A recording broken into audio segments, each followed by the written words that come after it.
జరుగుతున్న ఖమ్మం ఇక వరంగల్ ఇక నల్గొండ పట్టభద్రుడ ఎమ్మెల్సీ ఉప ఎన్నికల్లో ఎట్లా జరుగుతున్నాయి, ఉదయం నుంచి సాయంత్రం దాకా ఎట్లా జరుగుతున్నాయి, మొత్తం పోలింగ్ కేంద్రాలు ఎన్ని ఉన్నాయి, ఎన్ని అలా ముచ్చట ఇప్పుడు అన్ని తెలుసుకుందాం పాలి.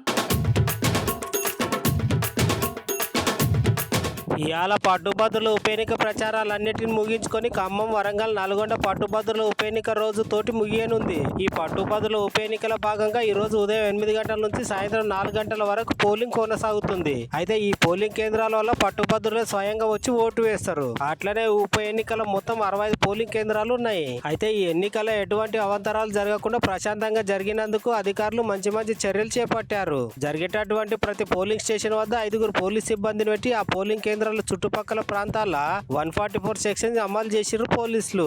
అయితే ఈ ఎన్నికల్లో భాగంగా మొత్తం పట్టుభద్రులు 4,63,839 ఇండ్ల పురుషులు 2,88,189 మంది, మహిళలు 1,75,645. ఈ పట్టుభద్రుల ఉప ఎన్నిక జరిగే జిల్లాలలో సెలవులు ప్రకటించింది. 52 మంది అభ్యర్థులు ఉన్నారు. ఇండ్ల భాగంగా కాంగ్రెస్ పార్టీ నుంచి తీన్మార్ మల్లన్న, టీఆర్ఎస్ పార్టీ నుంచి ఏనుగుల రాకేష్ రెడ్డి, బీజేపీ పార్టీ నుంచి గుజ్జుల ప్రేమేందర్ రెడ్డి పోటీ చేస్తున్నారు.